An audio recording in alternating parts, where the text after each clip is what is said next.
It's like a ghost town. Claire looked around the neighborhood before turning around to close the door to the house. Not bothering to lock the door, she stepped onto the cement path leading to the road in front.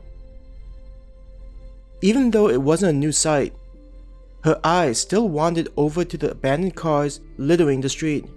Each one moved to the side. I still wonder why the military never bothered to move the cars away. Are they just planning on leaving those things on the road? She shook her head at how ridiculous it all was. Across the street were other homes, some of them having clothes hanging out to dry. It was the only thing acting as a reminder that people still lived inside the base due to the lack of people. Everyone is inside the labs, trying to figure out a method to end this nightmare with the modified humans. Claire tried to ignore the feeling of loneliness and hopelessness of their situation. Though, I don't feel like we'll be able to find a solution to this. I get the feeling I'm living in the last age of humanity. Those mindless creatures will be the only thing left after they kill us all. Making their way down the street, there are no sounds of children playing in the yards or people happily talking with their families as they made their way to work. The majority of the houses in the neighborhood were empty, there not being enough people to fill them up.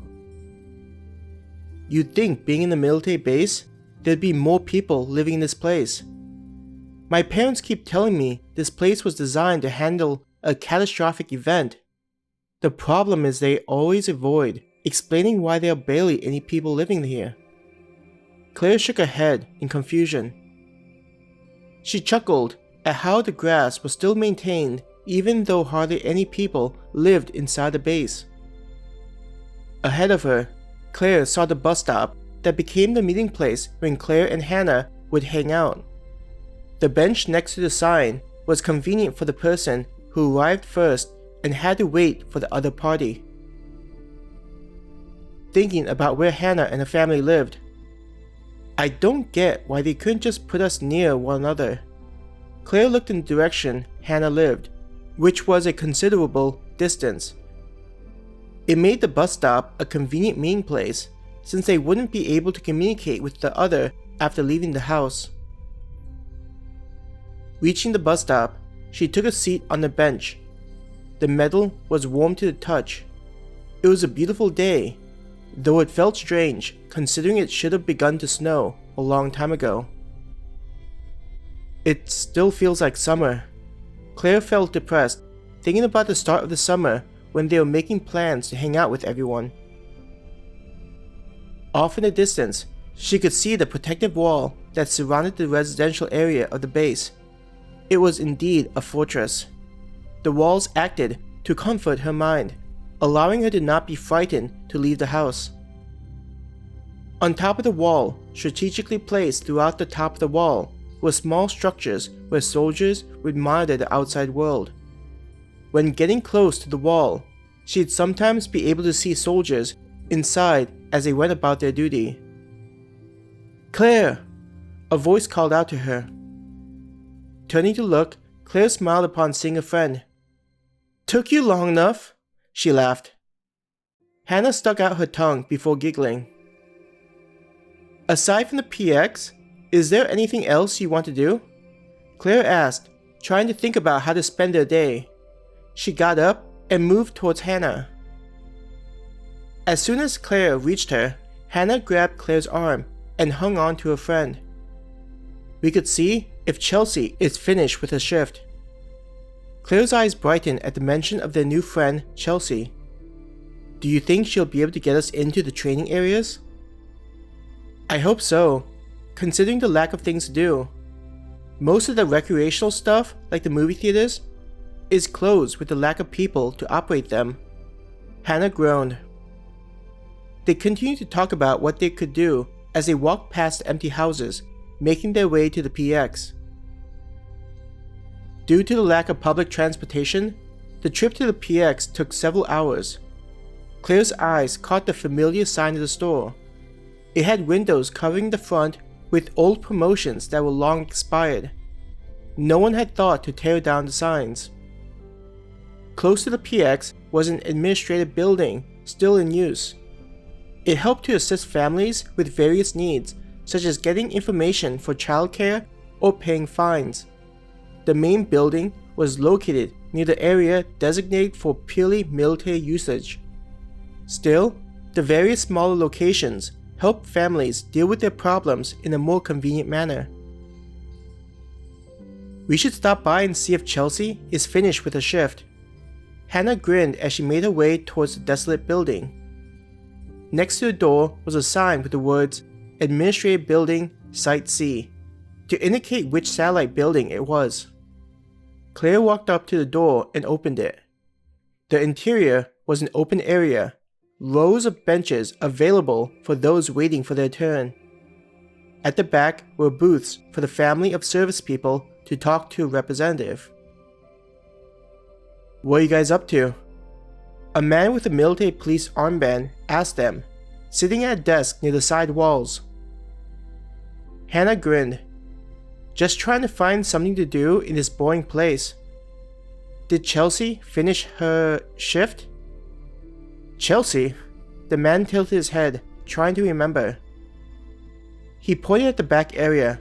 "I think she's putting away her sidearm and clocking out." "How was it today? Get a lot of people, Sean?" Claire asked as she turned her head to look at the central area devoid of people. Sean chuckled. "As you can see, it's been like this all day.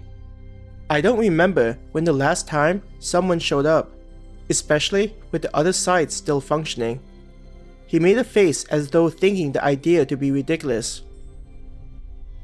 Claire raised a hand to her mouth, laughing at the comment. "It is pretty silly." As she regained her composure, she smiled. "Though, I admit, it's nice knowing that you guys are always here." Hannah nodded in agreement. "Definitely. Even if the base is empty like this, I'm happy to know that there are people stationed in the various buildings to provide security. The periodic patrols, even at night, are more comforting, even if, in the past, I would feel the extra noise as distracting before all of this." "I'm happy to hear that," Sean grinned. "Though there aren't many people living inside this base, I think all of us are glad to hear that you and the other civilians are appreciative of our efforts." There was a sound of a door opening, and a red-haired woman with hair made into a bun walked out. "When did you two get here?" "Chelsea!" Hannah ran towards the woman and gave the surprised woman a hug. "Save us from this boredom." Chelsea smiled at Hannah, hugging her back. "Yeah, Chelsea. We're hoping you'll be able to sneak us into the training area so we can do something instead of just sitting at home, bored," Claire added, glad to see her friend. Rolling her eyes at Claire's comment, "You know I can't just keep bringing you guys back there. It's now a playground." "Don't be a poor sport," Sean teased. "Claire's a better shot than a lot of guys." He gave Claire a wink. Claire secretly gave a thumbs up to Sean for the assist. Pointing at Sean, "You stay out of this." "But we're bored." Hannah looked up at Chelsea, begging the woman. "And," Claire began to say, "in case something happens, we need to be properly trained so we can handle something going wrong in the base." She tried to put on a severe face. Sean covered his mouth, failing to hide his laughter at Claire's blatant lie. Still hugging Hannah, Chelsea raised an eyebrow and stared at Claire. "I'm pretty sure if something goes wrong in this place, just a few training sessions isn't going to do shit." Taking a deep breath, she tilted her head back. "Fine. I'll take you guys to the back where we train." Claire, Hannah, and Sean cheered at the news, happy to see the ordinarily strict Chelsea being pulled along their shenanigans.